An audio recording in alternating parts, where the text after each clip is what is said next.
Hello guys, welcome you to Kyra classes. This is my fifth lecture of structural organization in animals. आज की video में हम earthworm की anatomy को ही continue करेंगे. वीडियो स्टार्ट करने से पहले अगर आप चैनल पे नए हैं तो प्लीज सब्सक्राइब करें कायरा क्लासेस को. Thank you.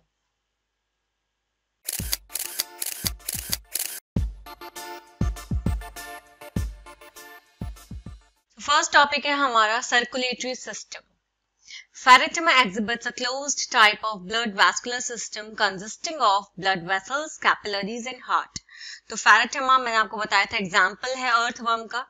इसमें किस टाइप का ब्लड वैस्कुलर सिस्टम होता है? तो जो ब्लड वैस्कुलर सिस्टम होता है वो होता है क्लोज्ड टाइप. इसमें ब्लड वेसल्स होते हैं, कैपिलरीज होती है और हार्ट होता है प्रेजेंट. तो closed type of blood vascular system में फेरेटिमा में ब्लड वेसल्स प्रेजेंट है, कैपिलरीज प्रेजेंट है और हार्ट प्रेजेंट है. क्लोज्ड सर्कुलेटरी सिस्टम होने की वजह से ब्लड जो है वो हार्ट और ब्लड वेसल्स तक कन्फाइंड होता है. कॉन्ट्रैक्शंस की वजह से ब्लड सर्कुलेट करता रहता है एक डायरेक्शन में. तो कॉन्ट्रैक्शंस की वजह से क्या होता है, जो ब्लड है वो एक ही डायरेक्शन में सर्कुलेट होता रहता है. छोटी ब्लड वेसल्स जो है वो गट तक सप्लाई होती है, नर्व कॉर्ड और बॉडी वॉल को सप्लाई होती है. ब्लड ग्लैंड्स जो है वो फोर्थ, फिफ्थ और सिक्स्थ सेगमेंट्स में प्रेजेंट होते हैं. ये जो ब्लड ग्लैंड्स हैं ये ब्लड सेल्स प्रोड्यूस करते हैं और हीमोग्लोबिन प्रोड्यूस करते हैं जो कि ब्लड प्लाज्मा में डिसॉल्व होता है. ब्लड सेल्स जो होते हैं वो फेगोसाइटिक होते हैं नेचर में. फेगोसाइटिक मतलब ये कोई भी फॉरेन पार्टिकल, कोई बैक्टीरिया आ रहा है तो उसको इनगल्फ कर लेते हैं, ओके, डिस्ट्रॉय कर लेते हैं. तो ब्लड सेल्स जो है वो फेगोसाइटिक है नेचर में.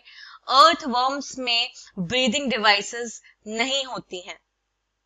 रेस्पिरेटरी एक्सचेंज जो होता है वो उनके मॉइस्ट बॉडी सरफेस की मदद से होता है, या मैं कह सकती हूँ मॉइस्ट बॉडी सरफेस के थ्रू रेस्पिरेटरी गैसेस का एक्सचेंज होता है ब्लड स्ट्रीम में.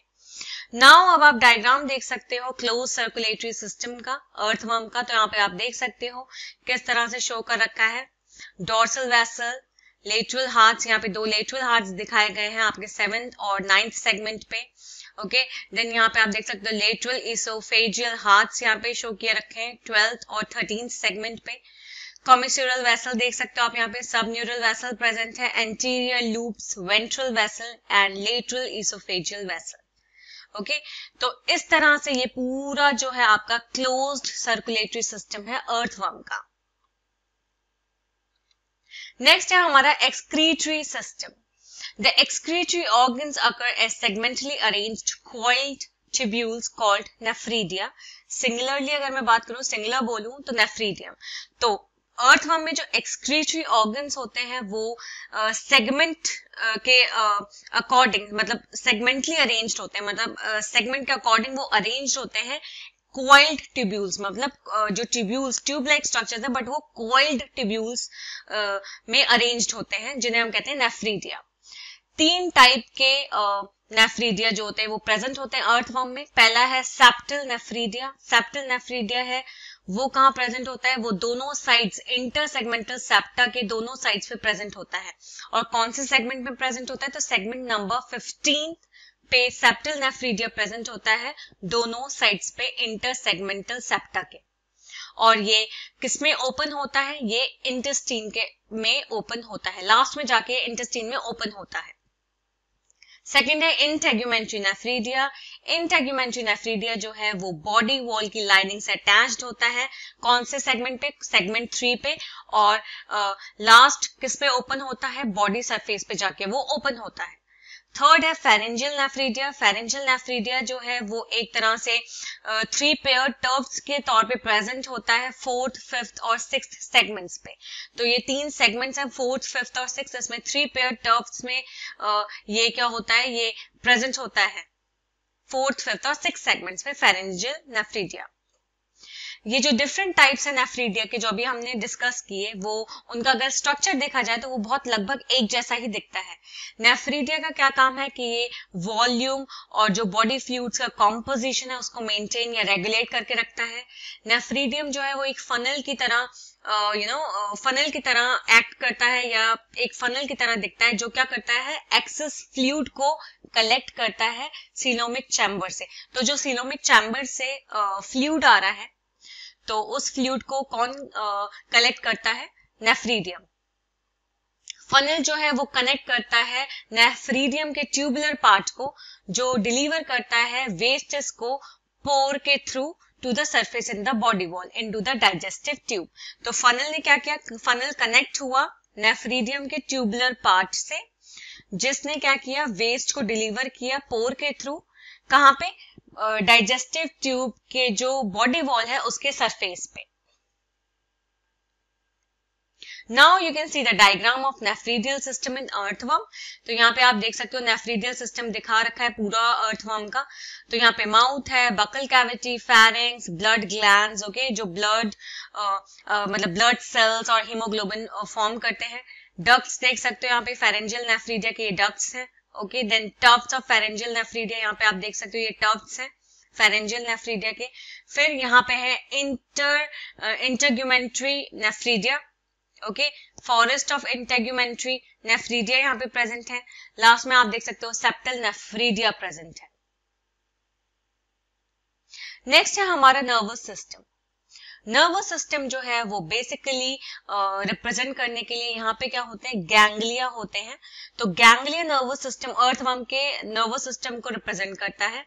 और ये जो गैंग्लिया है ये सेगमेंट वाइज अरेंज्ड होता है वेंट्रल पेयर्ड नर्व कॉर्ड पर। जो नर्व कॉर्ड है एंटीरियर रीजन में थर्ड और फोर्थ सेगमेंट्स में वो बाइफर्केट्स मतलब डिवाइड होता है दो ब्रांचेस में, और फेरिंग्स को इनसर्कल करता है और सेरिब्रल गैंग्लिया को ज्वाइन करता है डॉर्सली, जिससे क्या बना सके? Nerve ring. सेरिब्रल गैंग्लिया और दूसरी नर्व्स के साथ रिंग में इंटीग्रेट करते हैं सेंसरी इनपुट को as well as command muscular responses of the body. तो जो सेरिब्रल गैंग्लिया है वो और नर्व्स के साथ मिलके रिंग में क्या होते हैं? सेंसरी इनपुट को इंटीग्रेट करते हैं और कमांड भी देते हैं। जो भी बॉडी का मस्कुलर रिस्पॉन्स है, मूवमेंट है, लोकोमोशन, तो उसमें ये हेल्प करता है। Sensory system does not have eyes but does possess light and touch sensitive organs, receptor cells to distinguish the light intensities and to feel the vibrations in the ground. Sensory system के पास, अगर मैं बात करूं earthworm का जो sensory system है उसमें eyes नहीं होती हैं, लेकिन उनमें सेंसिटिव ऑर्गन्स प्रेजेंट होते हैं। इनमें लाइट और टच के सेंसिटिव ऑर्गन्स होते हैं जिन्हें हम कहते हैं रिसेप्टर सेल्स, जिनकी वजह से या जिनकी मदद से ये लाइट की इंटेंसिटीज को डिस्टिंग्विश कर सकते हैं और कुछ भी ग्राउंड में अगर वाइब्रेशंस हो रहा है तो उसे फील कर सकते हैं। वर्म्स के पास एक स्पेशलाइज्ड कीमोरिसेप्टर्स भी होते हैं जिन्हें हम कहते हैं टेस्ट रिसेप्टर्स, जो एक केमिकल स्टिमुलाई के अगेंस्ट रिएक्ट करते हैं। ये सेंस ऑर्गन्स जो हैं ये एंटीरियर पार्ट, वर्म का जो एंटीरियर पार्ट है उसमें लोकेटेड होते हैं।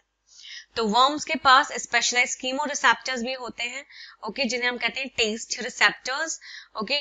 इसका मतलब ये है कि कोई भी केमिकल स्टिमुलस अगर इन्हें मिल रहा है तो उस केमिकल स्टिमुलस के अगेंस्ट ये रिएक्ट करते हैं, रिस्पॉन्स देते हैं, और ये जो सेंस ऑर्गन्स हैं ये वर्म के एंटीरियर पार्ट पे लोकेटेड होते हैं। नाउ नेक्स्ट हमारा रिप्रोडक्टिव सिस्टम। अर्थवर्म हर्माफ्रोडाइट है, दैट मीन्स बाइसेक्सुअल है। इसमें टेस्टिस मेल रिप्रोडक्टिव ऑर्गन और ओवरीज फीमेल रिप्रोडक्टिव ऑर्गन दोनों प्रेजेंट होते हैं एक ही इंडिविजुअल में, हर्माफ्रोडाइट।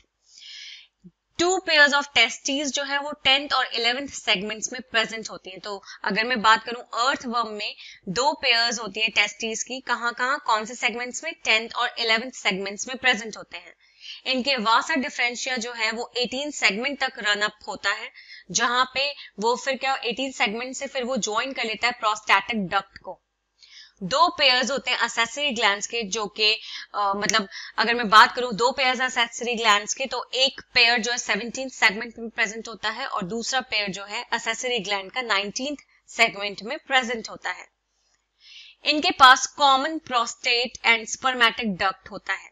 इसका मतलब प्रोस्टेट और स्पर्मेटिक डक्ट एक ही है, कॉमन है, जो ओपन करता है एक्सटीरियर बाहर की तरफ, किसके थ्रू, एक pair of male genital pores की मदद से ये ओपन करता है on the ventrolateral side of the 18th segment. 18th segment के वेंट्रोलेटरल साइड पे ये जो कॉमन प्रोस्टेट और स्पर्मेटिक डक्ट है ये ओपन होता है, खुलता है बाहर की तरफ, किसके through, pair of male genital pores के थ्रू। कहां पे, ventrolateral side of the 18th segment. 4 pairs होते हैं स्पर्माथीका के, जो कि 6th to 9th सेगमेंट्स पे प्रेजेंट होते हैं। ये रिसीव करते हैं और स्टोर करते हैं स्पर्मेटोजोआ को ड्यूरिंग कोपुलेशन, मेटिंग। एक पेयर होता है ओवरीज का, जो कि इंटर सेगमेंटल सेप्टम पे अटैच्ड होता है 12th और 13th सेगमेंट्स पे। ओवेरियन फनल्स जो है वो ओवरीज के नीचे प्रेजेंट होती हैं, जो कि कंटिन्यू करती हैं फिर ओविडक्ट में और फिर एक साथ ज्वाइन करके ओपन होती है वेंट्रल साइड पे as a single median female genital pore on the 14th segment. तो ओवेरियन फनल्स जो है वो प्रेजेंट है ओवरीज के बीनीथ और फिर वो कंटिन्यू करती हैं ओविडक्ट में, फिर ज्वाइन होती हैं और ओपन होती हैं वेंट्रल साइड पे। कैसे, एक सिंगल मीडियन फीमेल जेनिटल पोर के तौर पे ये ओपन होती है 14th सेगमेंट पे। Mutual exchange of sperm occurs between two worms during mating. Mutual exchange होता है स्पर्म का दो वर्म्स के बीच में जब मेटिंग होती है। एक वर्म को दूसरे वर्म को ढूंढना पड़ता है और फिर वो मेट करते हैं juxtaposing opposite gonadal openings. That means वो एक दूसरे के इतने बहुत करीब आ जाते हैं और वहां पे फिर वो क्या करते हैं, जस्ट किसके ऑपोजिट आ जाते हैं, उनकी जो गोनाडल ओपनिंग्स हैं उनके जस्ट एक दूसरे के ऑपोजिट आ जाते हैं और वहीं पे वो एक्सचेंज करते हैं स्पर्म के पैकेट्स को, जिसे हम कहते हैं स्पर्मेटोफोर्स। मैच्योर स्पर्म और एग सेल्स जो है और न्यूट्रिटिव फ्लूइड जो है वो डिपॉजिट होता है कोकून्स में, जो कौन बनाता है, क्लाइटेलम के ग्लैंड सेल्स जो प्रोड्यूस करते हैं। तो मैच्योर स्पर्म, एग सेल्स और न्यूट्रिटिव फ्लूइड वो डिपॉजिट होते हैं कोकून्स में और कौन प्रोड्यूस करता है, ये ग्लैंड सेल्स जो होते हैं क्लाइटेलम के, ये प्रोड्यूस करते हैं। फर्टिलाइजेशन और डेवलपमेंट जो है वो कोकून्स के अंदर होता है, जो कि सॉइल में डिपॉजिट होते हैं। ओवा मींस एग्स जो है वो स्पर्म सेल्स से फर्टिलाइज होते हैं कोकून के अंदर और जो फिर बाद में स्लिप हो जाते हैं वर्म से और फिर डिपॉजिट होते हैं सॉइल के अंदर या सॉइल पर, फिर वो डिपॉजिट होते हैं। कोकून जो है वो होल्ड करता है वर्म के एम्ब्रियोज को। 3 हफ्ते के बाद जो हर कोकून है वो 2 से 20 बेबी वर्म्स प्रोड्यूस करता है with an average of 4।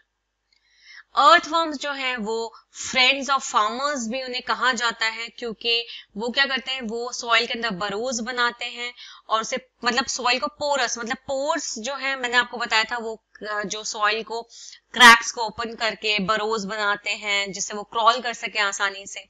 Okay, तो इसलिए अर्थवर्म्स को फ्रेंड्स ऑफ फार्मर्स कहा जाता है क्योंकि ये बरोज बनाते हैं सॉइल में, तो वो सॉइल को बहुत पोरस बना लेते हैं, मतलब बहुत ज्यादा पोर्स बना देते हैं सॉइल के अंदर, पोरस बना देते हैं सॉइल को, जिससे रेस्पिरेशन में हेल्प होती है और प्लांट रूट्स जो हैं उनके मतलब and penetration of the developing plant roots, तो जिसकी वजह से रेस्पिरेशन और जो प्लांट रूट्स, जो डेवलपिंग प्लांट रूट्स हैं, जो प्लांट रूट्स डेवलप हो रही हैं, उनका पेनिट्रेशन आराम से हो जाता है। The process of increasing fertility of soil by the earthworm is called vermicomposting. They are also used as bait in game fishing. अब soil की fertility बढ़ाने के process को किसके थ्रू, अर्थवर्म के थ्रू, इसे हम कहते हैं वर्मीकम्पोस्टिंग। और ये जो अर्थवर्म है ये एक तरह से गेम फिशिंग में बेट के तौर पे भी यूज करते हैं कि फूड की तरह यूज होगा, हुक पे टांग के, ओके, ट्रैप में हम अर्थवर्म को लगा दें, ओके, या हुक पे अर्थवर्म को लगा दें और फिशिंग के लिए यूज कर सकते हैं, तो ये एक बेट की तरह भी यूज होते हैं। Now you can see the diagram of reproductive system of earthworm. तो यहाँ पे आप देख सकते हो spermatheca, testes, sac with testes, spermiducal funnels present है, सेमिनल वेसिकल्स, ओवरी यहाँ पे प्रेजेंट आप देख सकते हो, ओवेरियन फनल यहाँ पे आप देख सकते हो, वासा डिफरेंशिया, असेसरी ग्लैंड्स प्रेजेंट है यहाँ पे, common prostatic and spermatic duct, मैंने आपको बताया था एक ही इनका कॉमन है, ये प्रोस्टैटिक और स्पर्मेटिक डक्ट मतलब एक ही है, कॉमन फंक्शन है इनका, और then you have prostate gland. So आज की वीडियो में बस इतना ही। आई होप वीडियो समझ में आई हो आपको। नेक्स्ट वीडियो में हम पढ़ेंगे फ्रॉग की एनाटॉमी एंड मॉर्फोलॉजी के बारे में।